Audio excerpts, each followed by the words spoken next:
Hello and welcome to the Tech for Climate podcast. I'm Guillaume, your host, and each week I'm fortunate to share with you stories from climate tech founders, investors, and corporations sharing their unique insights into this fast-moving industry.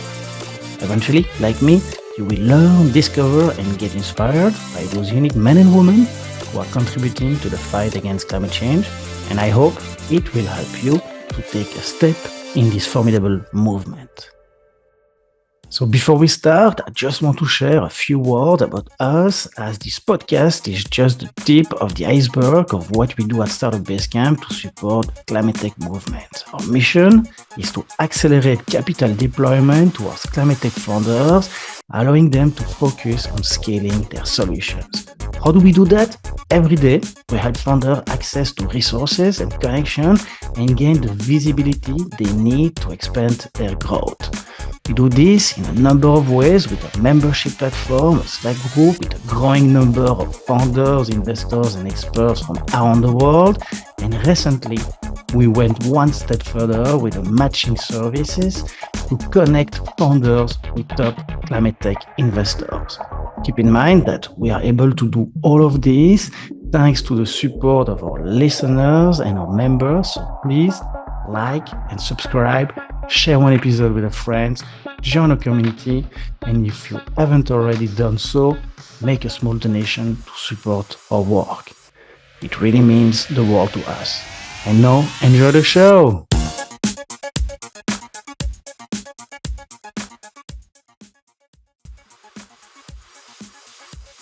Hi everyone, to this episode I met Helen Lin, partner at One Ventures, which is a forward-thinking venture capital firm dedicated to investing in early-stage companies that leverage disruptive deep technology to challenge traditional industries while significantly reducing their environmental impact. Helen's journey undertakes a transformation from a conventional finance career to a purpose-driven one. She began in investment banking and private equity, later realizing the need for meaningful work. She completed an MBA before dedicating 8 years to microfinance in Africa. Witnessing the intertwined challenges of climate change and social impact in vulnerable regions fueled her passion for climate tech and venture capital. Helen's commitment to climate justice, equitable resource allocation, and investment in emerging markets reflect her deep sense of responsibility to address climate change impact on underserved population and the planet, making her journey an inspiring example. The conversation then delves into Helen's unique insight and experience within the climate tech sector, offering a glimpse into the innovative solutions regarding mining technologies to ensure the sustainable supply of critical minerals, its challenges and opportunities, plus the geopolitical considerations. Stay tuned to gain valuable insight into the exciting world of climate tech, mining technologies, and sustainable investing. The second part of the show, Helen gives tips for founders who are fundraising and shares the best way to stand out and catch investors' attention. Helen also shares how carving out time for yourself is essential to succeed. Helen, welcome to the show. Hi, Helen. Welcome to the Tech for Climate podcast. I'm super happy to have you here with us today. I'm looking forward to this great opportunity to hear your story and get up to speed on what you guys are looking at with At One Ventures, a VC firm which has the mission to invest in companies with early-stage disruptive deep tech that has the potential to disturb established industries while dramatically reducing their footprint on the planet, or pioneering sectors that are actively regenerative. So welcome to the show. Thank you. It's good to be here. Thanks for having me. So that's the tradition on the show. Before we start, can you give us a 30-second introduction about At One Ventures? Sure. Well, you covered it pretty well already, so you kind of did my job for me. But we invest in a world to catalyze a world where humanity is net positive to nature. We like to use the term net positive and get people away from the term net zero, because net zero is not enough. Even absolute zero is not enough. We need to both abate all of our ongoing emissions as well as draw down our historic emissions. And so therefore humanity actually needs to have a net positive footprint and impact to the planet. And then we do that through everything you just described. So investing across all industries and with a global mandate in seed and Series A companies, early stage technologies, often deep tech, basically trying to recreate the way industries are done because industries were never created to be sustainable in the first place. And so you cannot incrementally improve them to achieve this goal. You basically have to wipe the slate clean and create new ways of doing everything.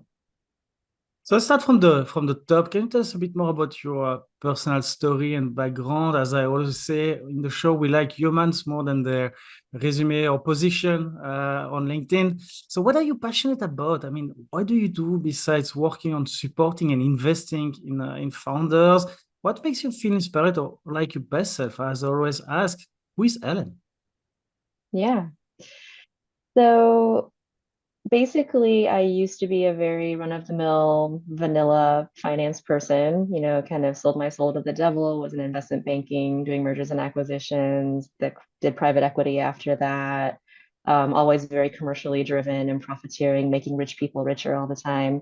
Like many people in those industries, I also got tired of that after a few years, and so wanted to pivot into something more purpose-driven, more meaningful. Did that through an MBA and transitioned to Africa.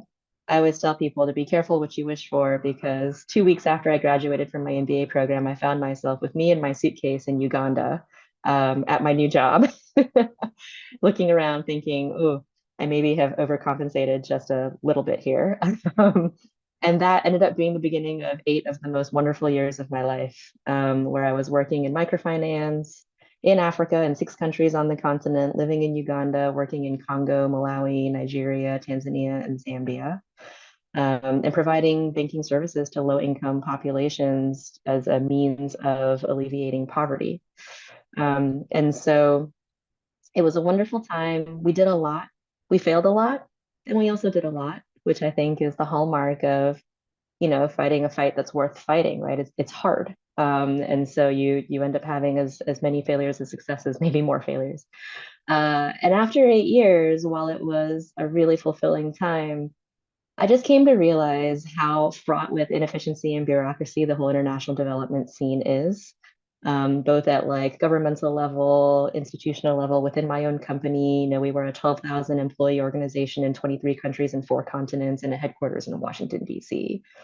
So really convoluted decision making, took ages to get anything done. And so I realized if I wanted to continue making a big impact in the world, there were probably more efficient ways to do it. And in industries where my effort to try and make an impact could be amplified more rather than held back by bureaucracy and inefficiency. And was very fortunate at that time to meet Tom, our founder and managing partner of OutOne. He had a wonderful vision for not just wanting to try and combat climate change, but the how. I'm a big person on how you get things done, right? Because we all strive at the same what of trying to fight climate change, but the how you go about doing it, right? Do you go about it with a diverse team and diverse founders? Do you go about it by thinking about the science and the economics at the same time? Do you go about it in a way that still takes social impact into consideration so you don't have negative side effects on people as much as possible, right? Do you do it by treating people in an equitable way? All of these things, right, are part of the how, of because you can obviously go about it the wrong way as well and greenwash and not take people into account and all of that. So I was really inspired by his vision and decided to join up with him. And he and myself and Lori, a third partner, we basically kicked everything off in February 2020. And it's been a wild ride ever since. Fantastic. Thank you. Thanks so much for sharing all of that.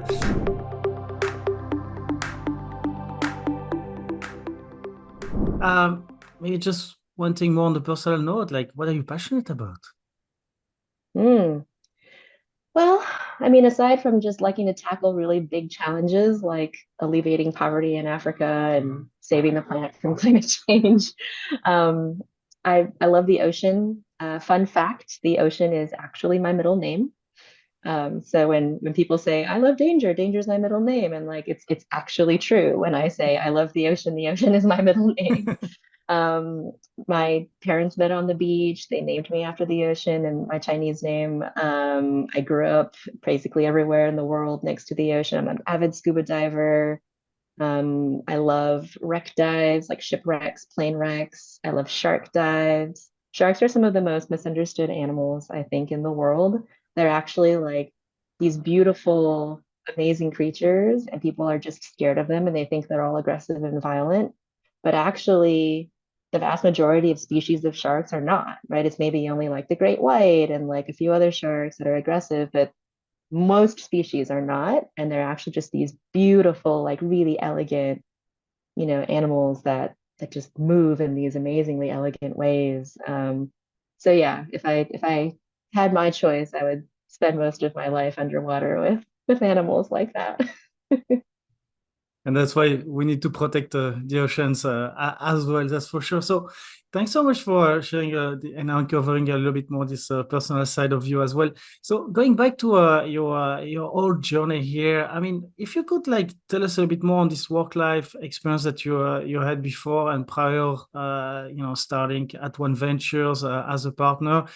I mean, what did you learn during that journey? Maybe if you have one or two pieces of experience that you could share and reflect on that in a way gave you an edge to join or start a firm.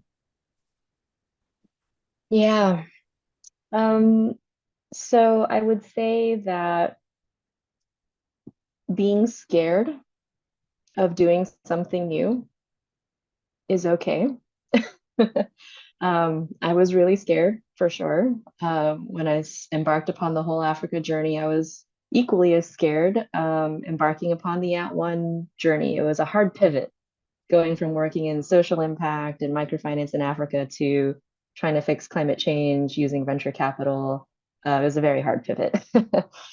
And basically, I think the mindset shift that I needed to undertake to be okay with it was to realize that even if I made an attempt at a new thing and it didn't work out, that the learnings were still valuable and that I wouldn't be somehow labeled like failure, on my forehead for the rest of my life, which was the fear. And I think conquering that and being okay with that as a potential outcome is what then allowed me the courage to take the step forward. And I think this is particularly true for women. There are statistics out there to say that generally, on average, a man will take on a new job if he feels something like 60% qualified, and a woman will only take on a new job when they feel 100% qualified. So I felt maybe only 80% qualified for this job before I decided to take it. And therefore, I was basically like, no, I'm not going to do it. I can't. I'm only 80% qualified. And hearing statistics like that one, and also just talking to a bunch of amazing mentors and advisors, I managed to kind of get to the other side of that mindset to realize that, oh, actually, that 20% is just something that I could take on as a learning. And then even if I don't continue doing it, it's still very enriching. And it's not just about being called a failure or something at the end of the day. That would probably be my number one life lesson. Thank you. So, looking a little bit prior, we dive into the more the mining industry as a sub category of the climatic ecosystem as we decided to cover that together. I like just to understand this last part of it. I mean, you mentioned in your initial career life, you're working in finance, trying to make the rich richer, as you mentioned, and you get tired and tired of that, and it's okay, we need change, I need change, I'm gonna do an MBA. Then you move to this whole journey in Africa, and then this move into climate in itself. What has been in a way your driver? Is it the meeting that you had with Tom, or is it really like something more on the personal? We'd like to understand a little bit like what was Mm. the flame to really jump into this clean or no so-called climate tech industry and really like tackle that problem at the biggest level. Yeah, it was definitely related to the work I was doing in Africa, where like I said, you spend all this effort trying to improve people's livelihoods, and then you just feel like there's all these macro forces that are working against you. And some of them are man-made, like governments and bureaucracy in a company and stuff like that. But you definitely also see uh, that these populations are the ones that are going to be affected by climate change first and the most severely. So people talk about this concept of climate justice and the just transition a lot. And I'm a big proponent of that, which is only 4% of global greenhouse gases that come from Africa, as an example. So they've actually done, and other emerging markets in the global south are very similar in terms of having actually a very low contribution to global greenhouse gases today. So that means they've done the least to contribute to the problem. And yet, they will be the first to feel the most catastrophic effects because they're a lot of smallholder farmers, right? People that, basically maintain a really small farm and that's their only livelihood. And with rising sea levels, these are the farmers that are going to get washed out first, right? And lose like the small amount of income that they make today.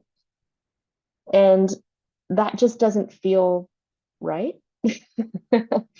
And it's again one of these macro forces, but it was one that at least I felt like I could try to do some work to do something about, right? I might not be able to change a bureaucratic government or a bureaucratic company as much, but I can go work in DC and invest in technologies to fight climate change, right? And in our firm, I lead our emerging markets strategy and thinking. And so I definitely am constantly pushing this agenda of, we have to also invest in emerging markets. We cannot call ourselves investors to save the planet, but then only invest in like two continents on the planet, right? US, Europe, like North America and Europe. That just it feels disingenuous, especially when you think about like the whole climate justice point. Um, I don't think it would be a majority of our investments, but it should at least be representative of the contribution today. So 4% if it's Africa. And then you also have to be forward looking because when you compound the effects of growth rates of population, which will be disproportionately higher in a lot of the global south, compounded with a growing middle class and industrialization, that contribution to global greenhouse gas is definitely going to increase, right, in the next 10 to 20 years. So you can't just look at the 4% today. It has to be, forward looking as well. And when you stir all that together, that was really kind of my sweet spot of what propelled me into thinking this is the way I can actually make a bigger difference and actually have a hand in the fight against something that feels like this big macro, force, but it is something we actually can do something about. So let's take a zoom out and take a step back at the mining industry in general, and how can we ensure a sustainable supply of those critical minerals that we need. What are the challenges and opportunity? Why does it matter in the climate context? So, as I always say, it's such an important topic, and as often it sounds like it's a hate and love relationships that people have with the mining industry. Despite the fact that we all know we need those minerals to empower the electrification and decarbonization of our economy. So maybe you can start by giving to the audience more like the macro view, so your overview of the current situation in terms of the impact that the mining industry at large has and its contribution to the GHG emissions and the landscape degradation in itself. What are the trends and projection in the near future based on this growing demand that you see? This will help to the audience to understand a bit better the magnitude of the problem. So if you could have share some data points to frame the context with this more macro approach. Yeah, totally. So there's a few different things at play here that have a little bit of complexity. So one is, of course, we're trying to push the world to this clean, renewable future, right? But what does that actually require? It requires that we introduce renewables at scale. Renewables themselves require a lot more critical minerals than our traditional way of fossil fuel powered energy. So that's a bit ironic in some ways, right? So, for example, An onshore wind plant requires 9 times more mineral resources than a gas-fired power plant, right? So it's actually much more intensive on the critical minerals side. Now, the good side of that, of course, is you can, once you build that wind plant, it is renewable. So unlike the gas-fired power plant, once you burn up that gas, it's gone, right? And while the mineral intensity is higher for something like a wind plant, once you build it, you can obviously use it over and over again. So it's very, but the intensity of building is what we're facing in the next decade, especially because our traditional forms of extracting and processing and producing the refined versions of these minerals has not been innovated upon for decades, maybe centuries. And so it was never built for sustainability. It was never built to extract this scale of resource either. So another fun fact, since 2010, the average amount of minerals needed for a unit of power generation has increased by 50%. Again, transitioning from fossil fuels to renewables. Similarly, if you look at something like transportation, a typical EV, an electric vehicle or car, requires 6 times the mineral inputs of a conventional internal combustion car, right? And these are all the things that we're trying to push, like clean energy, clean transportation, like all of that. So then you have both a supply issue, quantity, and you also have a quality issue. If you look at all of the known reserves that are what they call exploitable, meaning that they're actually practically able to be mined today, and then that's kind of your supply graph, right? And then you look at the demand forecast for, various minerals like lithium, cobalt, nickel, aluminum, copper, right? The lines always go like this. And there's this very scary kind of like widening gap for like every single one of those minerals, no matter what version of what forecast you look at. So that's the quantity issue. And then on the quality side, people are talking a lot about a degradation in the quality of ores because we're just overmining things. And that's just what happens. It's kind of like when you overfish the oceans and fishermen talk about, oh, you used to have fish this big and now you get fish this big because we're overfishing the oceans, we're not giving them time to replenish. It's like any natural resource. And so we've so overmined a lot of these resources that now the only ores that we're getting out are starting to really decrease in quality. So between the quality issue and the quantity issue, both of those really point to the fact that you really just need some innovation and some new technologies to be introduced to be able to basically extract in a more sustainable way and to be able to extract from lower quality ores, which are increasingly all that are going to be available. And when I say extract in a more sustainable way, yes, it's about carbon intensity, but there's all these other forms of impact as well, right? Because they're clearing land and they're drilling into the ground and they're doing all this. So there's land use impacts for deforestation. There's biodiversity impacts for what they do when they kind of clear out the natural ecosystem to set up a mine. There's water intensity. So that one's often underappreciated, where a lot of these minerals require a ton of water to run the process to do the production of them. And therefore, it's putting a real strain on a lot of regions that are already suffering from water scarcity and will only increasingly suffer from water scarcity. Pollution, of course, would be the last one. So when we then look at what should we do about this, we kind of segregate the value chain, which we can dive into in a second if you want. And from there, we look at what are the opportunities within, okay, here's the mining step, here's the processing step, here's the refining step, and here's the end of life, and hopefully recycling after end of life kind of step. What are the impacts in each of those steps on water, air, soil, biodiversity, which are our 4 impact verticals that we look at one?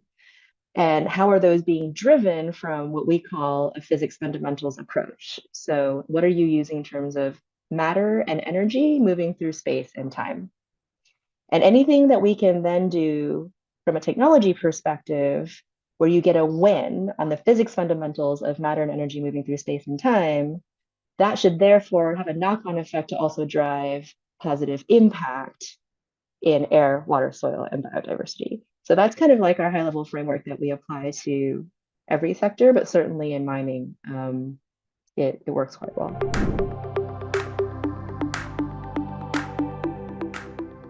Mhm. Well, thank you so much. Very complete overview. So now that we get a better understanding of this overall context, maybe we can go a little bit deeper into that framework that you just shared with us, and try to maybe if you could pinpoint like some low-hanging fruits, solution or alternative to some problems that you saw or you see in this value chain. And then maybe let's look at what are the more difficult part of that value chain that requires like new innovation that you might have seen upcoming but not there yet into the market. I mean, which part of the mining industry in a way is very complicated to or I would say more than just the mining industry, really out of that value chain, where are the difficult part, extremely challenging, that requires like maybe more investment, more research, more alternatives in itself. So let's split that in two parts. Let's go for what you see today and where the challenge is there. Yeah, totally. So maybe this is a bit counterintuitive, which I think is worth mentioning, but actually some of the most carbon intensive steps, if you're just zeroing in on carbon impact first instead of the water and the other impacts, most of the carbon intensity actually comes from the processing step of a lot of the metals and minerals, and not as much from the extraction step. I think you have higher biodiversity and land use and those kinds of impacts on the mining step, but for carbon intensity, it's the processing, right? And that's because just the processing tends to be really energy intensive. So a lot of these metals, not all of them, but a lot of them still use like pyrometallurgy, which you might figure out from the name means they use like some kind of thermal energy. So a process maybe like smelting or sintering or right, something like that. It just involves a lot of heat. And the second you have a heat intensive step, right, it's going to have a really high energy footprint, and then it's going to be really carbon intensive. And heat is also really hard because it's thermal energy, it's not electric energy, right? So it's not, you can't even power it with renewables. I mean, I guess you could get renewable electricity and convert that into thermal energy, but you lose a lot of energy and along the way, it's inefficient. And so thermal energy specifically can be quite difficult. We've seen some players, for example, in steel. There's like Boston Metal, which is a very large, well-known company. They have an interesting tech where they try to electrify the process of making steel first. And then that enables you to then use renewable energy to power it. The issue is they electrified it, but they did not manage to lower the energy requirement of producing the steel. And so this is why we use our framework of matter and energy moving through space and time. Because if you boil things down to those science fundamentals and you say, how many kilowatt hours of energy does it take you to produce a kilogram of steel? And whether that's a kilowatt hour of thermal energy or a kilowatt hour of electrical energy doesn't really make a huge difference to me, except that you can power electrical energy more easily with renewables. What matters to me is just the intensity of it, right? Like the sheer just magnitude of it. And when you do some back of the envelope math on Boston Metal, and if you were to assume a vision of the future where all of the steel in the world were produced using Boston Metal's technology, the amount of renewable energy infrastructure that you would need to build to power that, because they didn't actually bring down the energy intensity, they just electrified it, would basically like cover half the planet, right? And like solar wind farms and whatnot. I mean, I'm exaggerating that part, but it would be a lot. Right. And so, and this is why you got to boil all those things back, right, to those fundamentals.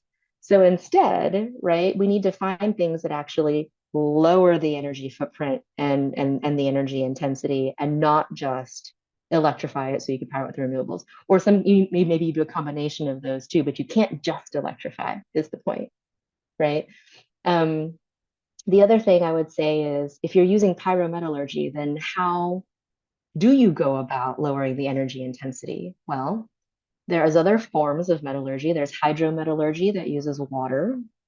There's salvometallurgy that uses chemicals like solvents and reagents.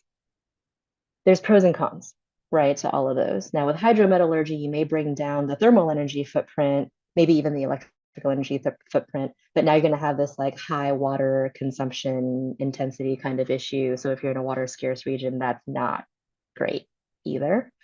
So it's sort of, you fix one problem with the carbon intensity, you create another problem with water, possibly.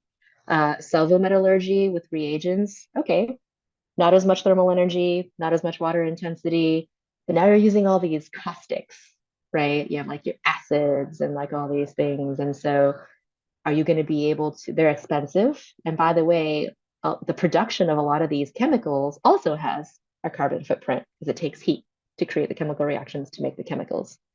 So that life cycle analysis sometimes doesn't look great either, right? And if you're not recovering and recirculating these solvents, now suddenly it doesn't actually look as great as you might think. So there's pros and cons, like I said, there's challenges to like every single approach. But the point is like to look at every one, right, in this kind of physics and science and financial fundamentals like kind of way. And that's what gets you to those insights of where the real opportunities are. So maybe just like and thanks for really pinpointing those like really area where it's excessively difficult and where there's always this balance. So if you take like more the what would be the low hanging fruit in this whole value chain? And I think like the processing, I think that was super interesting to hear that the focus, in fact, it's really there at least, and more important than the extraction process in itself. So, what would be maybe in the processing part of it, like the low hanging fruit, where you see existing technology that could have already like a real impact, and maybe an impact first on carbon emission, because I think that's where Mm. climate change is fueled there. I think all the others are super important and goes hand to hand. But we also have like this heating, overheating challenge. So where do you see Yeah. a low-hanging fruit solution there, if Yeah, any? so of the three kind of branches of metallurgy that I just outlined, I think we've been seeing the most promising potential solutions in the salvo metallurgy space. So getting people away from the smelting and the thermal energy powered processes, which are the most traditional ones. Because at least when you're doing things with chemicals and reagents, you have a chance of figuring out how to recycle them and reuse them. And so there's a credible, I'm not saying anyone's cracked it 100% yet, but at least there's a slightly more believable pathway there that you could figure that out, right? After a little more R&D. So we've seen a number of companies doing that, and that does feel like it's probably the most viable path so far in processing, I would say. You also see obviously the production methods for different minerals are very different. In lithium, for example, most lithium today is extracted from brine streams, so not hard rock. I mean, there's some from hard rock, but actually majority of lithium comes from a brine, like a watery kind of salty brine. A lot of it's in South America and like the salt flats, and it's incredibly archaic. So they actually put them in these shallow salt ponds and just let them evaporate the water out in the sun for 12 to 18 months, right? And that's how it's just been done for for ages. And then once that evaporates the water out, it then obviously concentrates the remaining, particulate matter that's in there. And then they basically start plying it with chemicals and solvents and stuff to precipitate out the stuff they don't want and then separate out the stuff that they do want, i.e., the lithium. So very, very old, archaic methodology. So there are a number of companies that are trying to do direct lithium extraction now, where you don't have to do the evaporation of 12 months. You don't need to use as many of the chemicals for the precipitation. You can use maybe a membrane, right? And the membrane, if it has the right selectivity, which is a lot of where the deep tech kind of comes in, is how do you actually get the membrane to have that kind of selectivity? Is it through ion exchange? Is it through adjustable pore size through a metal organic framework? Is it through, I mean, there's all kinds of, is it more of an adsorbent, instead of a membrane? And so there's all these different kind of deep tech things that people are playing with to try and get that to work. And that's because lithium is extracted from a brine, right? For more the hard rock like ore type things, that's when you get more into like the smelting and the pyrometallurgy and those kinds of things. So I think there's different solutions for different minerals, and in our view, there are a number that feel viable. We've invested in a few. We'll see, but it's going to take probably, as you say, the mining industry is not exactly known to be agile and quick with adopting innovation. And so it will be some years before we see some of these new technologies really take root and be adopted by the mining companies to really take off at a commercial scale. Yeah, and I guess there's always this change of the green premium. Why should we pay more if we can do the same as before for a cheaper price? So just Oh, like yeah, we don't believe in green premiums, by the way. I should maybe just say that. We only look at things and we only believe that things are going to work if they have a credible chance of achieving price parity or cheaper than the incumbent technology because of the mentality you just described. yeah. That makes total sense. Otherwise, you don't have a business viable in the long run. That's for sure. Exactly. So, taking more like a macro approach and stepping back a little bit, like, could you tell us, according to you, what are the U.S. advantages and weaknesses in regard to innovation, and that could lead in a way to this mining sector becoming more or fully sustainable in the long term? I mean, how do you compare maybe US versus China and the rest of the EU? Do you see Mm. like different patterns there? Yeah. Um, Geopolitical factors are such an increasing variable in things now. So interestingly, the resources of critical minerals worldwide are much more geographically concentrated than fossil fuel resources, right? So this is a new risk of geopolitical risk and geographical concentration, largely in China, as you, I think we're kind of going in that direction. So even if the resources are spread out globally, a lot of the processing still happens in China. And so you look at like cobalt, it's mined, whole nother problem with how cobalt is mined. It uses child labor in the Congo. It's really terrible, dirty business. The point being, it's mined in the Congo, and then they ship it to China for processing. Same with lithium, right? It's extracted from those brine streams and the salt lakes and everything in South America, and then it's shipped to China for processing. So you also obviously have a massive carbon footprint with all that transport and logistics of shipping like boatfuls of these like heavy minerals and metals like halfway across the world just to get processed in China. And so I think there's also an important consideration on how do you not only come up with processing technologies that reduce, matter, energy, space, and time, but how do you have innovations that can collapse steps in the supply chain? And then that will then reduce the vulnerability to this geopolitical risk and the geographical concentration and reliance on all the processing being done in China. Um, so if, for example, lithium needs to get to either lithium carbonate or lithium hydroxide to be able to be used for batteries and things like that. And it's getting the raw mined lithium into that carbonate or hydroxide form. That's the step that often part of that step is what often happens in China.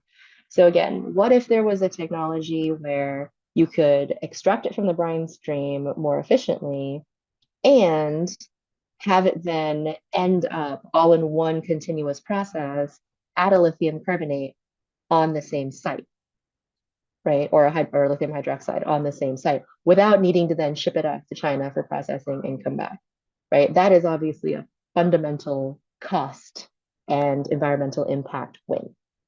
And so these are definitely some of the things that we look at.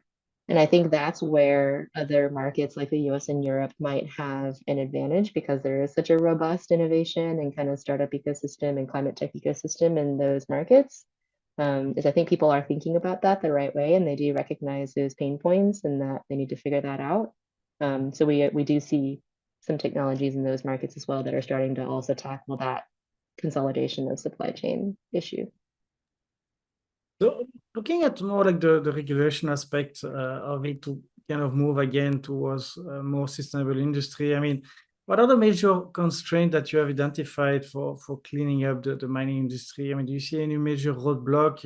Is it like a need of new policies to be put in place? I mean, maybe this lack of international coordination and funding, as we were already starting to uncover a bit. I mean, what needs to happen to accelerate the movement, and which timeline does it sound realistic to you? I mean, you are mentioning also technology that might take years or decades to be on the market. So we need more pressure on the regulatory aspect of it. What is missing? What should be in place? Or it's more like international coordination? I mean, what's your quick view on that? I know it's a large topic, probably the length of Yeah. an episode in itself. Um, I mean, regulation could always be more fast moving, and so I think that that is certainly true. There is some that's being rolled out now in a lot of countries globally where they're rolling out stricter environmental standards for mining that will probably eventually push those mining companies to have to adopt more sustainable technologies because they won't be able to meet the new regulatory standards with their existing technologies. um, there's different permitting regimes where you just won't even be able to get a permit, right, if you're not kind of meeting the new standards. Due diligence obligations and more of a mandate to try and force people to go more global with their supply chains of these minerals rather than only relying on these concentrated few countries like China. So there's some of it going on. It could be more. I don't know if I see that as being the main driver. Honestly, I think capital is still a really big bottleneck. I'm not just saying that because I'm a VC and I'm an investor and that's what I do, but I do have a front row seat to just how woefully undercapitalized a lot of these innovative companies are.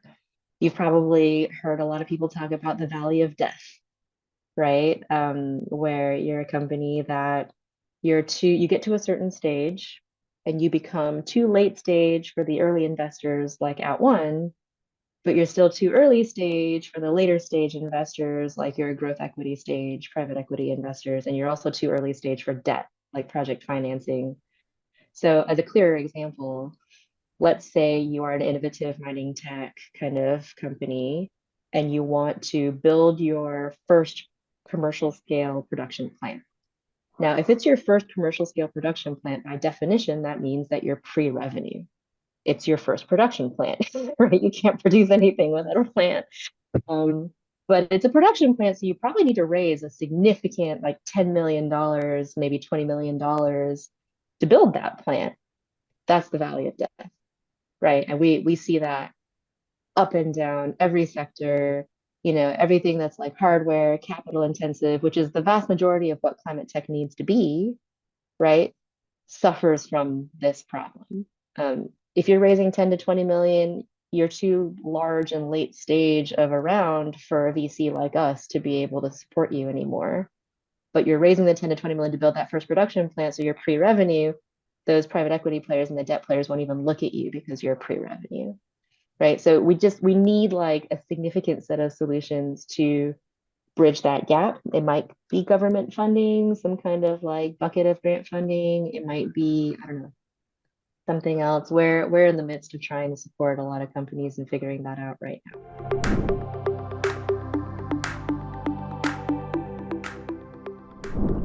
Yeah, I see you. I mean, I feel like the grants and government funding are coming at the R&D stage in the lab, and then there's this VC funds chipping in, and then later stage is less and less chipping in because it requires more capital, and the return of the fund will be impacted there. But then there's this gap, and this is very interesting, and I believe like might have like the need of, especially on the climate tech technology per se, which is trying to solve such an important problem. And again, like public sector maybe supporting finding new mechanism to finance this kind of like innovation that's still very risky. But anyway, I think that's a different topic. I'd like to get your insight on this to close this section. We're a bit on the end of the life cycle of this mineral value chain. I mean, can you give us a bit of your perspective in terms of this recycling or reuse opportunities? I mean, what is the current situation in terms of what is all of those minerals that you find, and let's use maybe the battery per se. What is reused? What is recycled? How good are we or bad are we today in terms of re-injecting in this more like circular manner those very precious minerals that we put so much capital and effort and resource to extract from the ground and treat in itself and process. Do you see like today there is already some change happening? Do you see opportunities? Do you see companies that are worth to look at, or there's still like a huge gap? And again, you see some opportunities for emerging companies to jump into? There's definitely a lot of opportunity. Not surprisingly, some of the metals that the world is, I wouldn't say the best, but just like has the highest recycling rates of are the most expensive ones, right? So gold is like recycled like almost 90%. Platinum is recycled like 60%, They're really high value. And so people have the incentive and the motivation to go and recycle them. Increasingly so, your other, kind of battery grade minerals will probably start to add to that list as the virgin resources dwindle and therefore the prices start to increase. But as of today, we only recycle about 50% of copper, we recycle 40% of aluminum. Cobalt is about 35%. So those are pretty low. And again, I think technology has a role to play there. Interestingly, in what we've seen, some of the technologies that are good at recovering minerals from like end of life electronics and things like that can also be used to recover metals and minerals from low grade ores.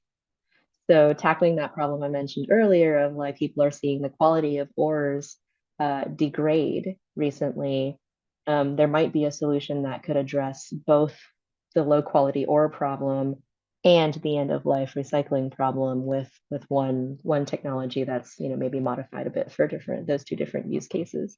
So that's certainly a big opportunity area that we have looked at a lot and see some promise in. Aside from that, I think there is also just a reverse logistics problem, plain and simple. So you think about like EVs. Okay, let's say you want to recycle all of the lithium ion batteries that are in electric vehicles. Well, first you got to go collect all those end of life electric vehicles and aggregate them somehow. Right. And that's already a pain, like right there. So even just setting up like the reverse logistics infrastructure to collect all these end of life things, that's task number one. Then you got to have the technologies to be able to actually do the recycling in that, physics fundamentals kind of way where it's economically viable. And to the unit economics we mentioned earlier, the outcome has to be, if it's batteries, a cathode material that is price parity or cheaper than virgin cathode material, right? So it's a lot of a lot of requirements all stacking up, but we do think people will get there. We have invested in battery recycling, and they do actually have unit economics that look like they're there with right there at parity or cheaper with virgin cathode material. So it can be done, but it takes a lot of a lot of R&D and a lot of iteration, I think, for people to get there. So Reuse, I think you mentioned, is another thing too. Second life yeah. batteries are also kind of interesting. So, automotive batteries for EVs have to be some of the highest quality because obviously you can't have them fail while a car is in motion, right? In the really worst case. And so the producers test the heck out of them. They get a much more rigorous set of testing than batteries used for like home energy storage, like a Tesla Powerwall kind of a thing. So a lot of companies now are doing second life batteries where they take the really high quality batteries of automotive producers that are discarded once they reach like 80% of their original battery life because that's considered not good enough Yeah. already. But 80% is totally fine still for like a home energy storage system to support like a residential solar kind of system. So that's out there as well, but it also faces challenges because batteries are not standard, right? So anytime you try to take an end of life thing and give it a second life, you're going to have a homogen or more like a heterogeneous, that's a hard word, a lack of homogeneity problem where the batteries are all different kinds and they all, were used for different cars and you don't know what they were, what was done to them or if they came from the manufacturing line and didn't even make it into a car because they just had a fault and they were thrown out. Like, who knows what the fault was, right? And you get them from different suppliers. So imagine taking that whole mixed bag of dead battery or end of life batteries and then trying to make a standardized, consumer electronic product like a Tesla Powerwall or a competitor to that, and then having to put a warranty on that and make certain guarantees to your customer that they're going to get a thing that works within a certain band of performance. It's challenging. So any kind of recycling or reuse kind of story, whether it's batteries, whether it's plastics, whether it's metals, will face a lot of these same challenges. And so, yeah, that core processing has to work, the reverse logistics have to work, and figuring Mhm. out the standardization of a non-homogeneous feedstock have to work. Yeah. Yeah, I'm sensing there, and maybe I'm going wrong there, but I'm sensing that a little bit for the sticks and the carrot should be also put in place to enforce a little bit maybe more, even though I prefer that the system is auto-managing themselves, but I believe that putting more regulation in place in there to enforcing and therefore increasing also the value of all of those reused or recycled product at the end should be probably put in place at a larger level. That might help the market to take off and go faster and overcome those challenges. Besides It everything could that you certainly help. mentioned. Yeah, yeah, it could certainly help. I think our view is we invest on commercial, mostly commercial kind of aspects. And so if there is regulatory forcing that comes into play, all the better. But it's very difficult to kind of bank on that, and to Yeah, know what the timeline is going to be as an investor, right? To say, oh, I'm 100%. investing here, counting on regulation coming in after a year, but what if it doesn't? What if there's a shift in Yeah, government leadership and suddenly there's maybe a different political party that does not care as much about, green initiatives, and then they pull the cord on, you know, no pun intended, but pull the cord on a lot of like, green subsidies or incentives or regulations, and now you're like the whole thing is knocked back, right? And that makes basically what sense. I often say is one of my foundational assumptions with how we look at investing is that people suck, um, that human beings kind of suck. And, the corporations and governments made of human beings kind of suck, meaning that you can't count on people and companies and governments to do the right thing, right? You can only count on people and governments and corporations to be selfish and to make a decision to save themselves a buck, right? Yeah, To increase their own wealth and their own position of power or whatever. And if that is your foundational assumption, then how do you invest?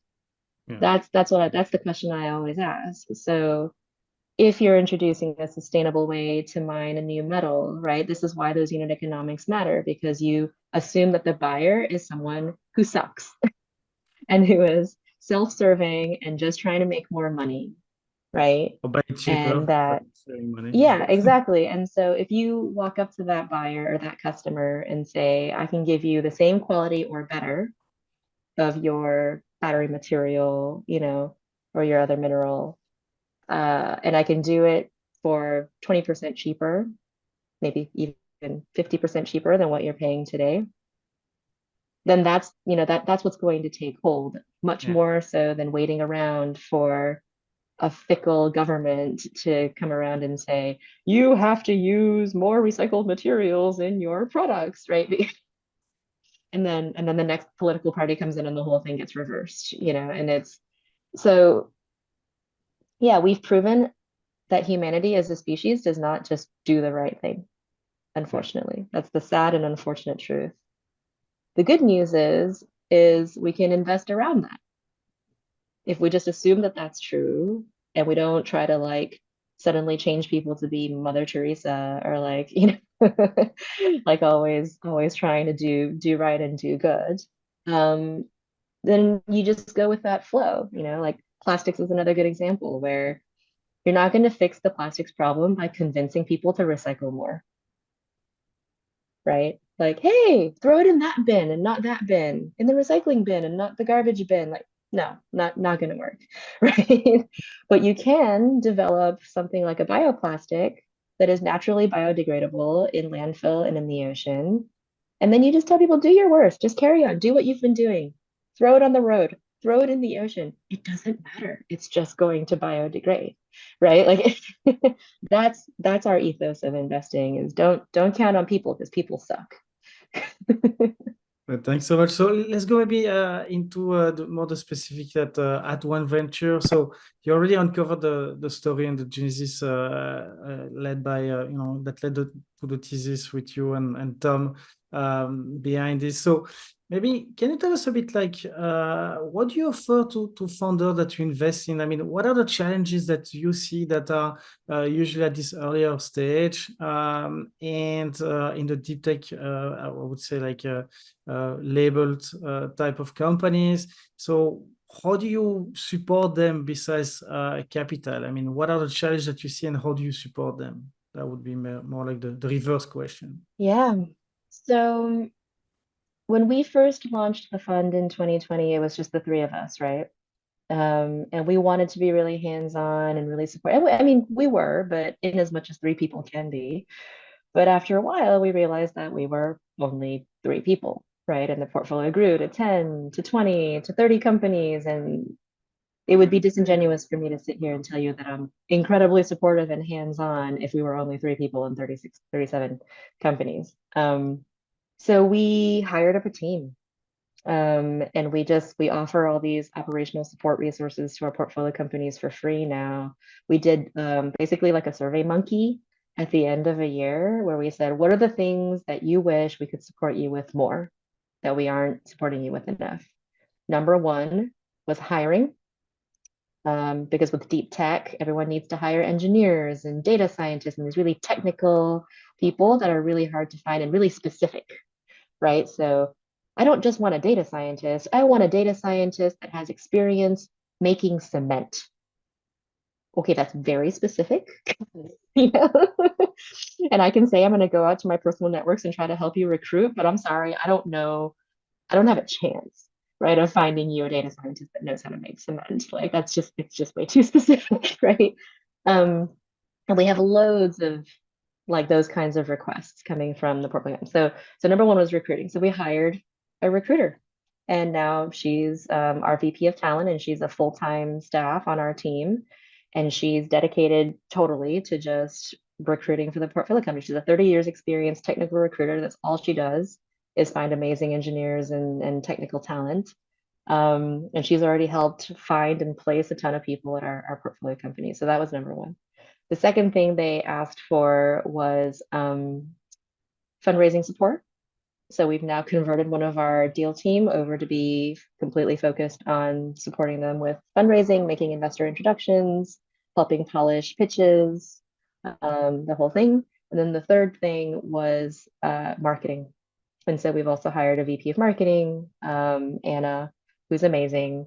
And marketing is such a huge umbrella. So she is this like inhuman one person show that does everything under the marketing umbrella, from pitching, press releases to journalists, to putting together a go-to-market strategy, to thinking through like a rebranding and a new image, for a company, and finding website developers, like everything.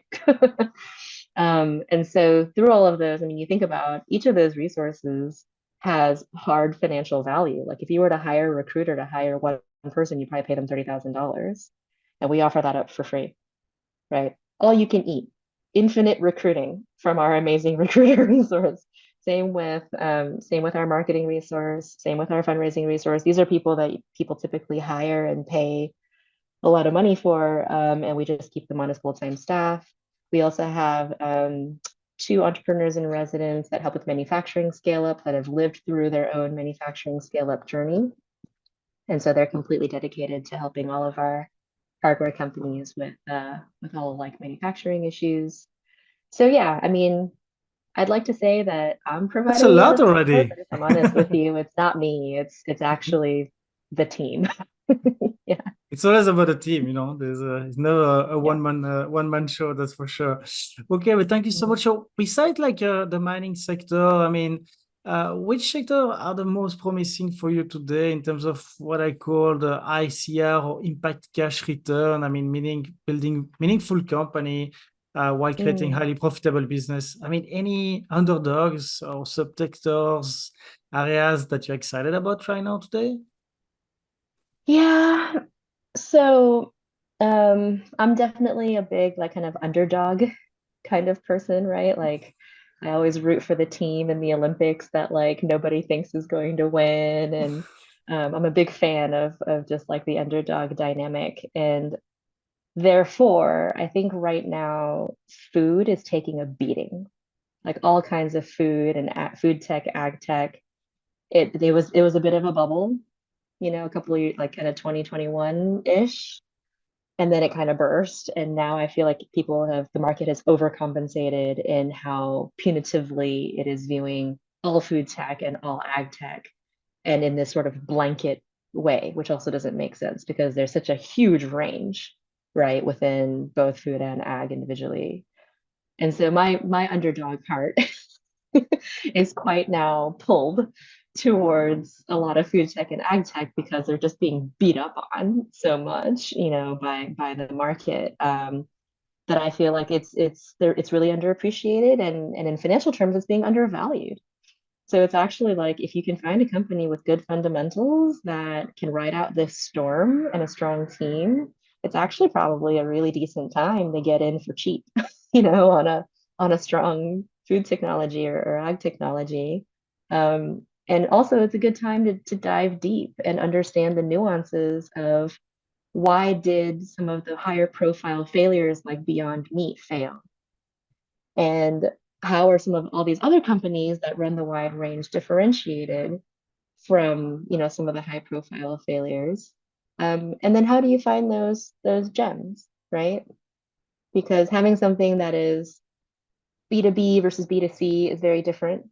Having something that has a lot of cool, deep biotech with a lot of IP in it versus something that's just kind of like a branding and, marketing play is quite different, right?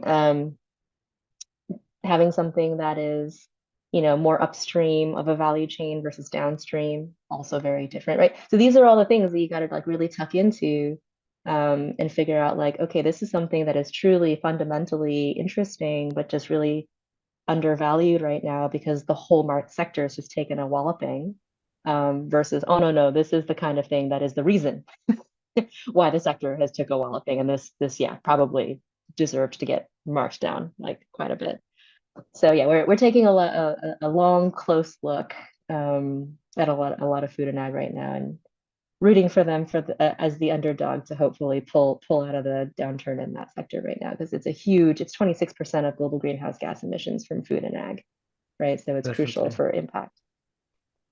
On the other side, what was the hype that you don't want to go into right now? I mean, taking the other side of the spectrum, what are the maybe one or two sectors or subcategories that you are not excited about anymore, or never been excited, Yeah. that are more Um, greenwashing and maybe waste of yeah. resource and time and So I try not to be overly disparaging about any one technology just because, look, being a technology startup founder is hard, right? No matter what you do. And every entrepreneur and every founder is brave.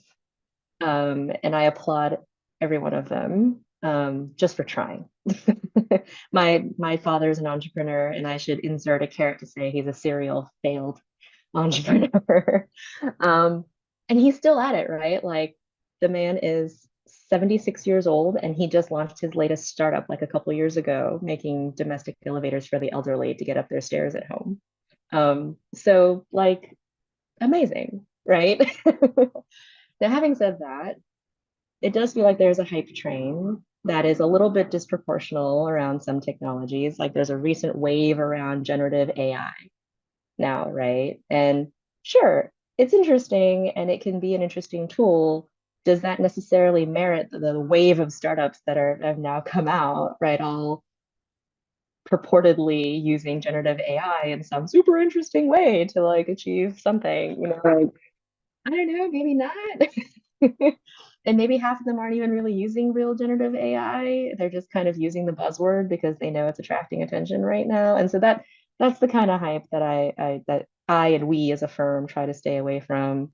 Before that, I think crypto was another good example, the whole NFT craze. And I used to work in fintech in Africa, and people used to joke, if you put the word blockchain or crypto in your company description, you increase your valuation by 20%, right? and it's, and that's exactly the kind of thing we don't want to happen. So it's you might find some good uses for crypto and blockchain. Most of the things that we look at, I think we could probably achieve the same ends without needing to use crypto or blockchain. There's other tools, right, that you can use to achieve those same goals. And crypto, especially with all the data mining, it actually has a strong carbon footprint with all the computing capacity that's required to do the mining of a lot of the same for AI, huh? cryptocurrency. Yeah. When you see So I mean it's in it. the computer, Mhm. I mean, like the computation needed for AI, it's also like Oh, right. to the Mhm. roof. I still believe that AI probably has like a lot to bring into the table in terms of like Yeah. climate change Yeah. and new solution on different sectors. But clearly, I Just not understand not the your hypey hype. version of it. Yeah, yeah, yeah. Exactly. No. If we meet a company that's truly, sincerely, right, using it in a way that drives value and creates, a differentiated value proposition in some kind of industry, that's great. We'll definitely take a look at that. And we've invested in some companies that have done that. Um, it's because we were talking about hype that I was kind of pointing to. There's a lot of companies that are just throwing that term around, and I got yeah, you, it's not a definitely. lot of substance. Yeah. So what's your personal view on the climate crisis? I mean, as I always ask, what would you say to people who feel demoralized and Mm. getting so much anxiety and panic with all the visible consequences that we have of climate change today? Are we doomed? We're not doomed. That's the first thing I would say for sure. Basically, I like to tell people to think about it on a spectrum of optimism and pessimism, right? And what you want to avoid is you want to avoid either extreme. If you're overly pessimistic and you think, oh, we're doomed, there's nothing we can do, it's over, you would end up in this sort of like you throw your hands up in the air and you do nothing, right? Because you're just like, it's over, it's too late, we can't do anything anyway, and you give up, and that drives you to inaction, and that's no good. Overly optimistic, while it's the complete polar opposite, actually has the same outcome, which is if you are overly optimistic and you're like, no, it's fine, there's no problem, climate change isn't real, like everything's perfectly okay, like it's nice out, like that would also drive you to inaction, right? Because you think there's no problem. And so polar opposites, but same same problematic outcome. So then you got to figure out where on that sliding scale between optimism and pessimism you should land. And this is how I calibrate it for people in a couple of different ways. One is you can do a bunch of math and basically figure out that there are a number of pathways that will get us to the other side of the climate crisis, right? It really is just math, right? There's X number of gigatons up in the atmosphere. There's, like 50, plus gigatons that we emit on a CO2 equivalent basis every year, right? And then how much can we actually abate? How much can we draw down? What period of time can we do that in to stable the Paris target? It's math. There's a whole, right? That's the whole field of climate science that's like kind of focused on that. When you look at that, you realize that yes, it is possible to get on the other side of the crisis, but there's actually a limited number of pathways to get there. And each pathway is comprised of a whole bunch of little initiatives. Think about them as like stepping stones on the pathway, right? So maybe we got to crack steel, because that's 8% of global greenhouse gases right there, steel production. Then we got to crack cement, and that's like another stepping stone, and that's another 8% of global greenhouse gas, right? Then there's like different forms of energy and on and on. Now the issue is time. So we don't have forever. We only have maybe a few years, right, to get this all done. And so if we don't crack each of these little steps in each pathway quickly enough, then every year that goes by, we lose a pathway, right? Because the numbers just don't work anymore. And so the point is it possible to get to the other end of the climate crisis? Yes, it absolutely is. And there's actually multiple different ways we could get there. There's multiple pathways of different combinations of these different steps that we could use to get there. Is it easy? No. Is it incredibly urgent? Yes. Because if we wait, every day we wait, we're going to start losing another pathway and losing another pathway. And before you know it, there's only going to be 10 pathways left, and then 5 pathways left, and then no pathways left, right? And so that's the sense of urgency. And that's why everybody should be like all hands on deck working on this like right now, right? Because we can get to the other side of it, but there's a very short amount of time and a lot of work that has to be done in a short amount of time to get there. That's the framing. So how can the community of investors, founders, LPs, experts listening to the show can help you today? Everyone can switch into a sustainable career. I mean, okay, joking aside, honestly, like one of the things I'd love to see the most is that we stop adding the adjective sustainable or impactful in front of things, and that just becomes the mainstream thing, right? Like, I don't want to be called an impact investor because impact investing is a small subset of total investing. I just want all investing to be oriented towards driving some kind of impact. And you don't have to call it impact investing anymore because it's just investing. And all investing is that way, right? And every industry should feel that way. We shouldn't just be talking about, oh, this is a sustainable food company. This is a sustainable buildings and construction company. This is a sustainable energy company. Like, no, just take that adjective away. Stop thinking about it as an option, right? Stop thinking about it as a subset of what we do. It should be everything, and it should be mandatory. And that mindset shift, I think, is really the most important thing. Any question I should have asked you and I did not for this first part of the interview? No, I think we were pretty thorough. Okay, fantastic. Thank you so much, Helen, for your time, your incredible insight on the industry. I'm so excited to see so many brilliant people like you putting so much time and effort to move the ball towards a better world. So thank you so much for being with us today. It's great to be here. Thanks for having me. Thanks again for joining us on the Tech for Climate podcast. I hope you enjoyed the show. Stay tuned next week for more climate tech insights. In the meantime, head on over to our webpage at startupbasecamp.org, where we have lots more insights and resources for anyone wanting to get involved in climate tech. If you find our resources useful, please consider donating to support our small self-funded team. Don't forget to subscribe and share with your friends. And see you next time.